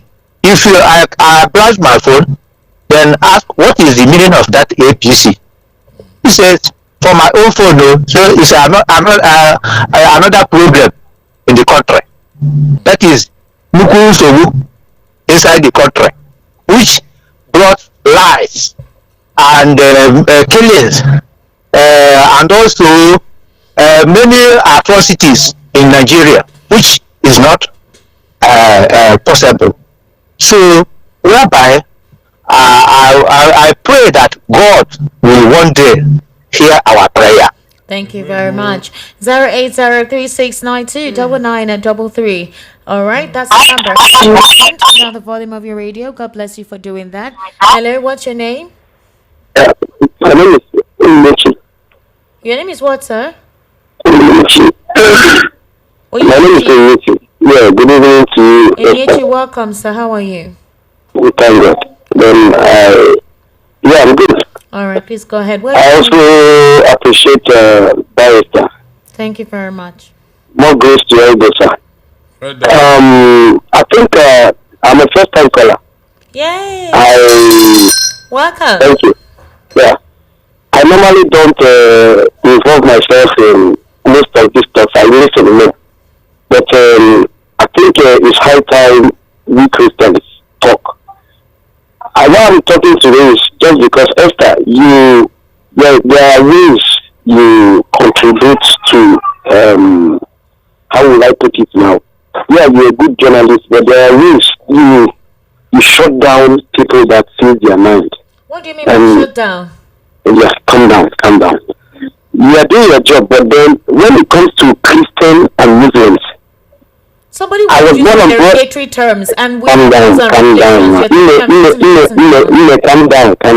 down. Let me land. I'm not telling you that you don't know what you're doing, but then just address the conversation because it's a minute. Thank you. Now, there are ways I was born and brought up in Jos, and I heard that you grew up you stayed in Jos too. See, the only language that these people knows and can hear is violence. And it's just so unfortunate that our leaders, our head leaders as Christians in Nigeria are being used. That's just my own insight to all this, because in church they will tell you don't do this, and at the end of the day, like within Christian Church of God, the wife of the general overseer answers our mother in Israel. Meanwhile, Israel as a nation defends themselves against their enemy. But here in Nigeria, they tell us all rubbish, calm down, and all that. In Bauchi, when there was a bomb. Hello? Okay, his 1 minute has been exhausted. Please, I would appreciate if any one of you have gone through this, because I experienced a 2002 just crisis. I didn't go to school for 3 months. I remember then I was in secondary school at the time. 2002 just crisis for 3 whole months, and I couldn't come back to Lagos as well. We're supposed to resume school, but because of the crisis, so we couldn't go back. I had to stay in a pastor's house. The pastor is a family friend, sort of like we knew each other. I don't know if you know Equa Church. Equa Church is very popular in Plateau State. My school is in Lantang, so from Jos to Lantang is like 45 minutes thereabout from just central just to Lantang North. And I would tell you it was a terrible experience. So I saw what that kind of thing was like before a state of emergency was declared in Plateau State. So let me get your calls. 08036929933. Hello, good evening. How are you? Hello, good evening. Good evening, welcome. I greet you. Thank you very much. What's your name, sir? Emmanuel from Oshodi. Emmanuel, please go ahead. On that moment, good evening. Good evening, my brother. My question is this. There are killings, there are genocide everywhere. Who is killing who? Is it Christians that are killing Christians and Muslims? Or is it Muslims that are killing Muslims and Christians? Who can answer this? Don't they know? Everybody knows that one sect, one religion is causing this mayhem over decades. And still, our rulers have the gut to talk that Christians, it is so that is killing so. Who are the people killing? The answer is that the Muslims are killing Muslims and Christians, and there is genocide in this country. Nothing more. Thank you very much. Thank you very much. 08036929933. That's the number. 08036929933. And the WhatsApp number is 08171756. Hello, turn down the volume of your radio. Thank you very much. What's your name? My name is Bliss. I'm calling from Apapa. Bliss from Apapa. Yes. All right, please, welcome. Please go ahead. See, what I want to say about this issue of insurgency, Nigerian leaders, and what is happening in Nigeria. The problem is, I know government has a problem, but the people, these Nigerians are very fearful, and that's the reason why we are at the state that we are today. Because of the level of fear that most Nigerians have. We don't want to hold the bull by the horn, but we want to enjoy the good life. And it cannot work like that. Even in heavenly places, what did the Creator do to the devil when he doesn't like his conduct? Was there not a fight between the Michael and the devil? I mean, we all have our religious book that told us these things. Look at Israel; they are fighting. They never went to pray to God or say, "God will help Nigeria" or "God will help Israel." No, God has given us the arms the arm and leg and whatever to fight for our survival. So we are deceiving ourselves in this country if we continue to say God will come and help us. God will not come. God has so many things that he's busy doing.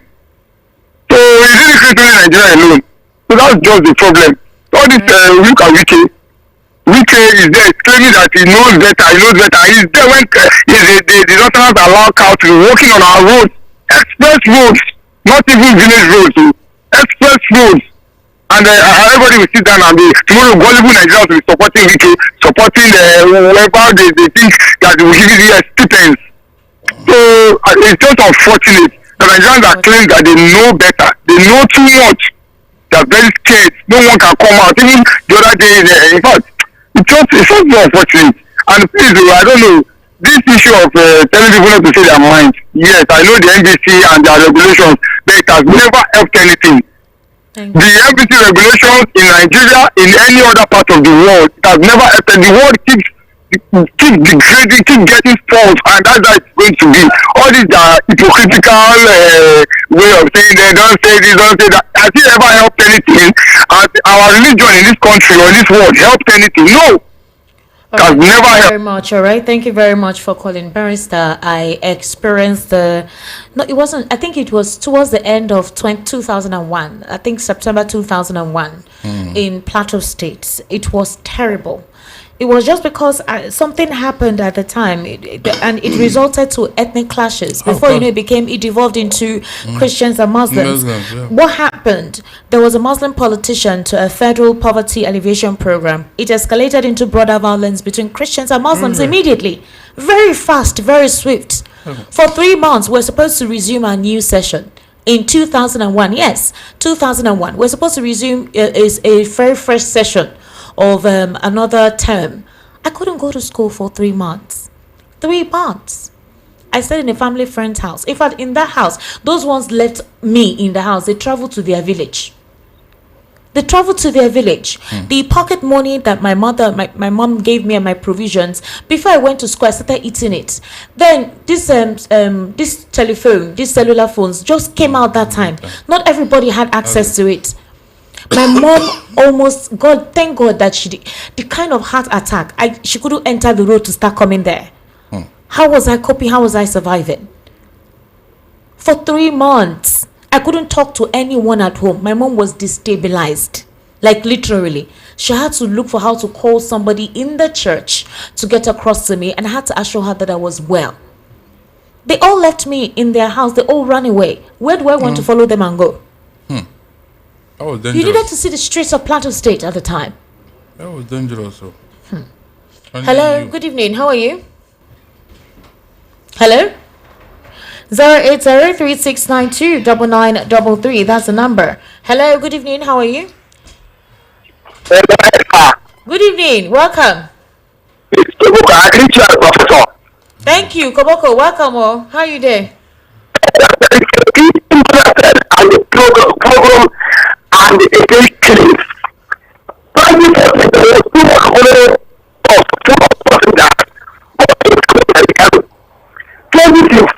know since Rita was allowed to 2015. For there was anything not killing. There was no opportunity, and there was really a picture of anywhere plus and the Kadima killing. It is only a right person or only a people can say your line is bad, like very bad. It's croaking. Very, very croaky. Hello, good evening. How are you? Good evening. Welcome. What's your name, sir? My name is Dele from Ejigbo. Dele from Ejigbo. Please go ahead.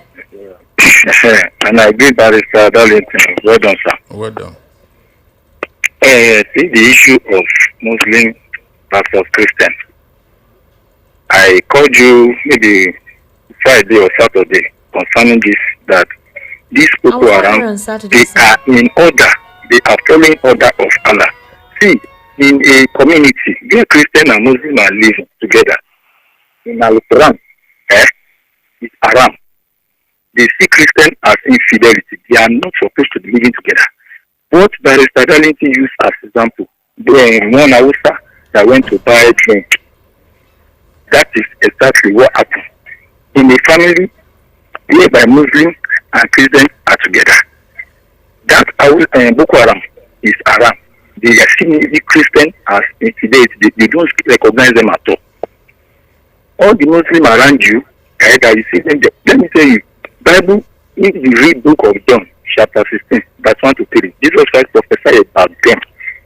He said, a time shall come that anybody that kills you, will thinking they are doing service unto God.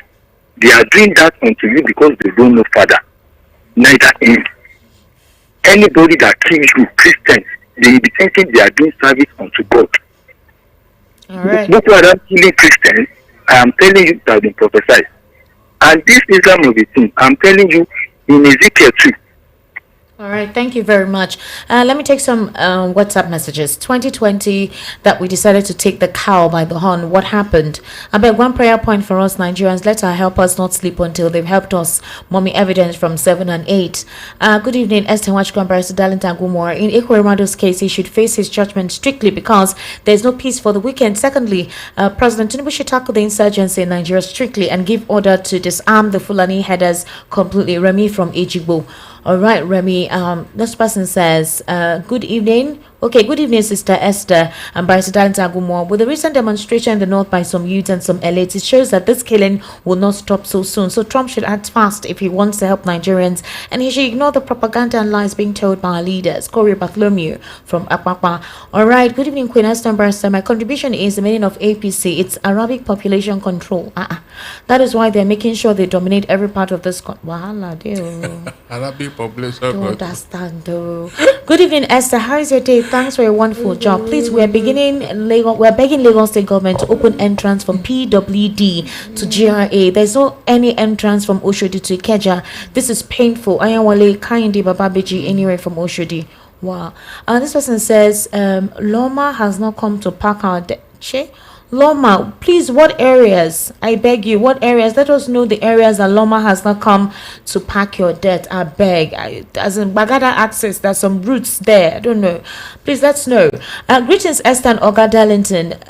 Concerning the Christian genocide, should I say some Bible passage actually contributed in making the Christians mumu? Passages like pray for your enemy. If you are slapped on one cheek, turn the other one. Allow God to fight for himself, etc. Amma from Ogun State. Good evening, Esther and Barrister Darlington. God will bless you for your good work. Even a blind man knows that it's killing in this country. Why is it all this APC government are lying always? They need to do something about this insecurity. Focus the one in this country, leave the one in UK. Good night. This is Maxwell from Owerri. Good evening, VOP, Oga Darlington, Esther. Good evening, VOP. Congratulations, Amukweto. He's continuing from Yakubu's legacy, just like the president is continuing from Buhari's legacy. For Anambra elections, it's still the same old song of Adebantu.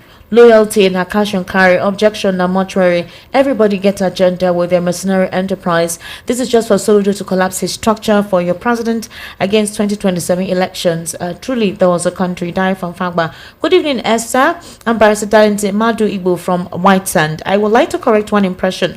No Muslim or Christian is killing anyone. The people killing our people are Fulani terrorists in the north and Ibubagu and Asari terrorists in the east. Okay, good evening, Esther and Barrister. I'm talking to you. Herdsmen entered my community at night with only 9 cows, and the people carrying these so-called cows are 14 in number. How can herdsmen move with cow at night?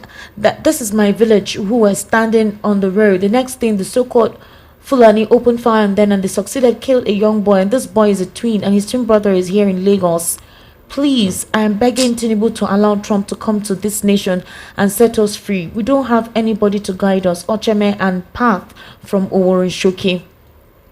Good evening, Oga Darlington and Esther, APC spokeslady. Hey, the fear of Trump is the beginning of wisdom for this APC government. They are scared. You know what they should be with the killing of people in Benue, Plateau, Taraba, even Kwara, Ondo. It's clear like daylight that we have genocidal attack against Christians in Nigeria with what happened, Deborah, Leah, Shaibu, and also 200 killed in Benue. Is it not glaring? All right, thank you very much. Other countries will plan coup and succeed, but our own failed. Was Nigeria fail? In fact, the man that even leaked the coup, they sent him back. This is Oloro from Ayobo. Oloro. Hey, God. The man that leaked the coup, they put him out of the military. My people, I don't get you, wallahi. Good evening, Esther and Barrister Darlington. Solomon Asika from Mushin. Esther, when you are narrating your story concerning the just conflict, I can see the tremors, trauma, and fear in your voice. You can tell it's still haunting you to date. I don't want to share that experience, so it was not funny. Barrister, one of the nights I had to go and get something to eat. The coffee is for 6 p.m. So you cannot buy anything. And then even during the day, some of those shops don't come out. So one of the night, I went to go and get bread to buy. And I saw some of the soldiers. So they were telling us to do frog jump because we're not supposed to go out. Yes, it's coffee. You're not supposed to go out. And you follow. So they asked me my name. I said I was a student. They asked me my school. I told them my school. They said I should stay one side. I stayed one side. They finished with those other men doing frog jump. One of the soldiers said I should go with him. I said, sir, I'm so sorry, please. I'm sorry, forgive me. I went to go and get bread. I've not been able to come out. I'm very hungry. I promise I won't do it again. Let me do frog. He said I should be following him. I was following him with the bread. He took me to one side. There is like a, I don't know, maybe a building was there before, but nobody's staying there anymore. So the guy now said I should drop my bread. I dropped my bread. The soldier said I should drop my bread. He now told me that I should sit down on one of the block that is there. Then he went ahead. I don't know what he was doing, but I was just hearing something like belts clicking, like somebody wants to remove their belt or something. Barrister, I said, if anything wants to happen, let it happen. If he wants to shoot me at my back, I started shouting. I was shouting, and thank God, it's like some of the youth in that place know something like this can happen. So they were like, what is it? What is it? Soldier, I was shouting, soldier, this is soldier, what I said, I don't know. Carried only me. I was screaming, Barrister. It wasn't funny. This is the fallout of things like this. I don't know what was about to happen. I couldn't see anything. It was like dark, but just very shimmer of little light on the street. You mean you saw something dark from him? He brought us something dark. Let me read my message. You said it now. You said it. Good evening, beautiful Esther Barrister Darlington. Nigerian government know the truth but choose lies. The worst part is that people will defend this government. You don't see something. Anyway, I saw Darlington on his way to work this morning with his gallant army. I know go. You saw something. Yeah. I know say they're always black. Esther. So you don't turn to. In fact, the man will turn you to Nyarinya. Barrister, this is not funny. You don't understand. Paul from Surrey. I hope Tinubu Jujuwe, when they take time Nigeria never catch Trump. I don't know why he is delaying in coming to start the routine of the rounding of the terrorists. Ifama, good evening. This is a personal message, please. Okay. Thank you very much. I will call this. Okay, Joseph. Okay, fine. Good evening, dear Esther. Please, when will discussion be about eradication of illegal road levies? Tunji from Agor Okota. We'll discuss that tomorrow. Tunji. We'll discuss that tomorrow. Thank you so much for that. The tax, so. Esther, please. Okay. Yes, they'll be coming today. Esther, please, I need help from you. A woman came to your show last week, Monday or Tuesday. About 4 of them, they were advertising their product. They are coming this evening, so just chill. They're coming this evening. Esther, good evening. Why can't government arrest Gumi, Pantami, El Rafa, and others? Government always look away from reality. How are you? Yeah, I'm fine. Good evening. How are you? I'm fine. Thank you so much. Welcome. So what's your Thank you. But I said, good evening. Good evening, my brother. Esther, thank you very much for the good work you're doing. Thank you very much, sir. God bless you. Okay, thank you. My name is Abuchi calling from Sunlight. Thank you. First of all, please, I think Nigerians should be honest to themselves. The problem in this country is that the politicians is like they have bewitched this country, using a lot of things, lies to divide the people and rule them. And if these things continue like this, I don't know where Nigerians are heading to. Because this ethnic and religious cleansing, that is their agenda against some tribes in this country. You know? So whatever thing that is going to happen, if there's an external forces that will come and help Nigerians, they should come and help them. Because it's like people are being manipulated. I don't know how to classify that. So I just believe that God will. People are suffering and things are not really going well in this country. And people are pretending about it. Those who are supposed to speak are not speaking. Those who are supposed to talk are not talking. I don't know whether they are bribed them or maybe they are too tribalistic. They don't want to talk so that they will not be whatever thing that happens. But one thing that they should know is that anything anyone does here on earth, one day he will leave the earth. Everybody is a stranger here on earth. And the way people are being killed and people are not feeling it, people are just covering it, saying that nothing is happening. But people are dying in this country and things are happening to people. I don't know, personally, I think I don't know the music that is dancing.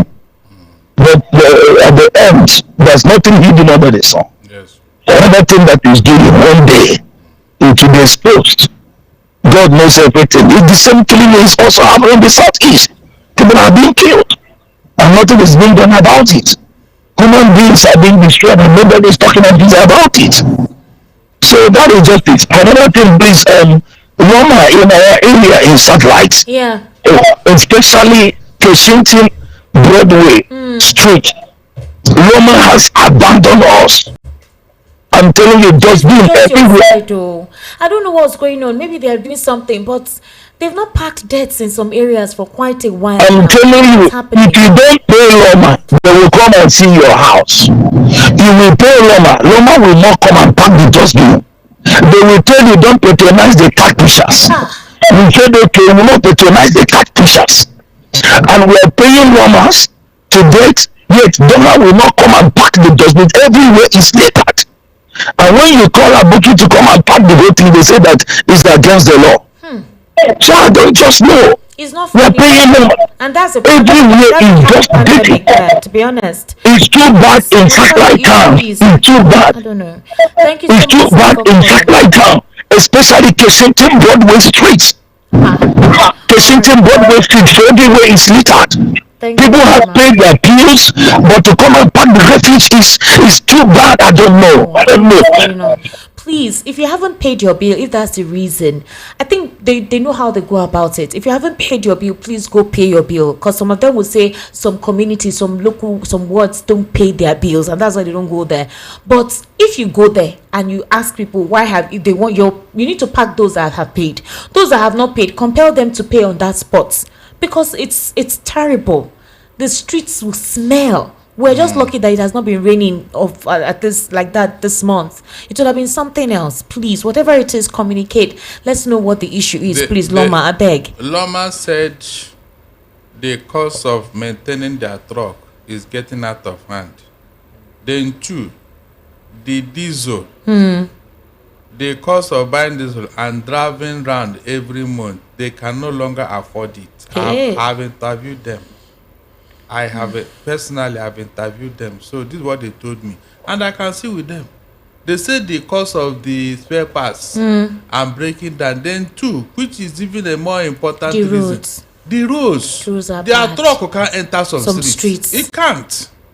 Esther, it can't. I mean, that's the fact. Their truck used to break down in some streets because it's not motorable. These are issues. All right. Kudos, how are you? Welcome. Thank you for joining us today. Thank you so much, Esther. Good evening, everyone. Good evening. Once again, I'm Victor from Kudos Homes Limited. All right, whenever I'm here, I want to let you people know that having a property is one of the best things that can happen to anybody. We understand the situation of our nation at the moment, and we are still making everyone understand out there that the only investment that can stand the test, that can stand inflation, that can stand anything that is happening right now is owning a real estate investment, owning a property investment. And with Kudos Homes, that is why we are here for you. And at this moment, we are running our Ember Month promo in all of our estates, which simply means instead of getting our properties at their normal rate, you are getting them at a discounted price of 20%. At a discounted price of 20%. So let me quickly mention the areas where we have these properties. So in Lagos, here in Omuketuekpe, we have Kudos Heritage. Kudos Heritage